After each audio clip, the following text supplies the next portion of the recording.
प्यारी सात संगत जी, प्यार से कहना धन्यकार जी। आज का टॉपिक मैं आपके साथ हूँ, ये मेरा भाग्य है।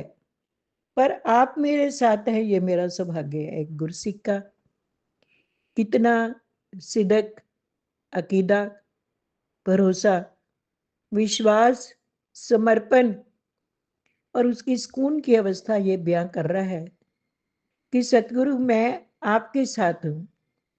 मैं आपके चरण कदमों को चूम रहा हूँ। मैं आपके चरणों की धूल हूँ। मैं आपका अनुसरण कर रहा हूँ, आपके पग चिन्हों पर चल रहा हूँ, तो ये मेरा भाग्य है। लेकिन उसके बाद की अवस्था, आप मेरे साथ हैं। जब सतगुरु का साया सिर पर आ जाता है तो ये मेरा सौभाग्य है। भाग्य तो बहुत सारे लोगों का होता है, लेकिन सौभाग्य सतगुरु की शरण में आकर। तभी महात्मा कहते हैं, सुख किते ना मिलदा जी, सुख सतगुरु दी शरणी। और फिर महात्मा समझाते हैं, जय सुख चाहे सदा, शरण राम की ले। सूरज की तपती हुई धूप में जब छाया मिल जाती है तो कितनी ठंडक का एहसास होता है। तभी एक गीत की एक लाइन भी आती है, सूरज की तपती हुई धूप में जब मिल जाए तरवर की छाया, ऐसा ही सुख मेरे मन को मिला है, मैं जब से शरण तेरी आया। मेरे राम, राम जो रमा हुआ है, निरंकार, जिसका कोई आकार नहीं, लेकिन एक एक कण में बसा हुआ है। और ये मेरा सौभाग्य है कि परमात्मा मेरे साथ है। निरंकार मेरे अंग संग है, तू अंग संग वसता है नाल मेरे। मेरे रोम रोम विच वास तेरा, ये सतगुरु दीन दयाल मेरे। ये हमारी बड़ी किस्मत है कि इन्होंने हमें चुना है। हमारे में ऐसी कोई काबिलियत नहीं थी, लेकिन इन्होंने हमारे को इस भरी सृष्टि में कितने महापुरुष हैं जिनको इन्होंने चुना है। हम भी उनमें से सौभाग्यशाली हैं, भाग्यशाली हैं जो इनकी शरण में आए हैं। मछली जब पानी की शरण में होती है, मछुआरे की शरण में रह जाती है तो बच जाती है। और जो मछलियां अपने मुंह से मुंह खोल लेती हैं, अपनी मर्जी करती हैं, वो जाल में फंस जाती हैं। हमें भी इन्होंने आवागमन से जीते जी मोक्ष दे दी है। कैसे मिल गई मोक्ष? मैं मेरी से 5 प्रणों में ही 5 सीढ़ियां, और इन्होंने पांचों सीढ़ियों में हमारे को मोक्ष का द्वार दिखा दिया। जब पहले में तन मन धन का अहंकार नहीं, मेरा है ही नहीं, आपकी अमानत है, तो अमानत में ख्यानत तो शायद ही कोई करता हो। तो अमानत आपकी है, हम अमानत समझकर इसे गुजारा करें, इस पर हक नहीं जमाएं।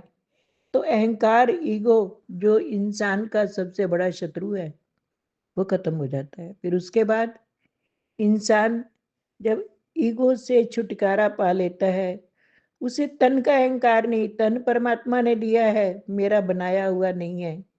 उसे समझ आ जाती है कि मेरी मर्जी से बनता तो मैं कभी बूढ़ा नहीं होता। ये अवस्था बदल रही है, इसका मतलब है मैं परिवर्तनशील संसार का एक हिस्सा हूँ।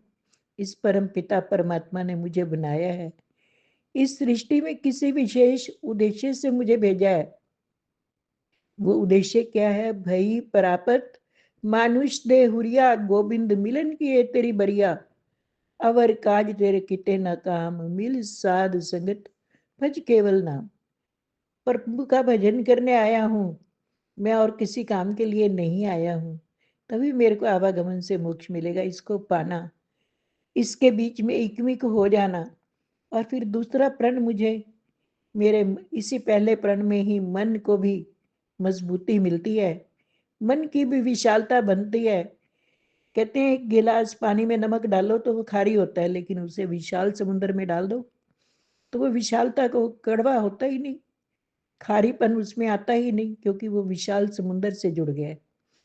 इसी प्रकार ये मन की भी विशालता बन जाती है, और धन भी पता चलता है कि मेरा कुछ नहीं, मेरा मुझ में कुछ नहीं, जो कुछ है सो तेरा, तेरा तुझको सौंपते ही क्या लागे है मेरा। भाग्य खुल जाता है, तकदीर खुल जाती है, मुकद्दर बदल जाता है। और फिर उसके बाद जब इंसान दूसरे प्रण में जाति पाति का कोई अभिमान नहीं करता, तो उसका अभिमान अपने आप खत्म होने लग जाता है कि मैं परमात्मा का बनाया हुआ एक अंश हूँ। फिर घर गृहस्थी में रहकर भक्ति करना, चौथा प्रण। और तीसरा प्रण हमारे को कि छोटे बड़े से किसी के खान पान पर नफरत नहीं करनी है। जब हम सारी चीज़ों से बच जाते हैं, निंदा से, नफरत से, चुगली से, वकीली से, तो जीवन में एक विशालता आ जाती है और फिर ये प्रभु हमारे साथ हो जाते हैं। जब ये हमारे साथ है तो डरने की क्या बात है। तो डरते भय सब मुक जाते ने, ख्वाहिश पूरी होती है। कहते हैं ख्वाहिशें पूरी होने लग जाती हैं और मुकद्दर बदल जाता है। बदल जाए तेरे डरते आके सतगुरु, बदल जाए मस्तक दी रेखा। बदल जाती है, जैसे एक स्टैंप लगाते हैं, उल्टे अक्षर होते हैं सीधे हो जाते हैं, ऐसे ही इनके चरणों में आकर तकदीर बदल जाती है। दुख सुख में बदल जाता है, परेशानियां बदल जाती हैं सुखों में।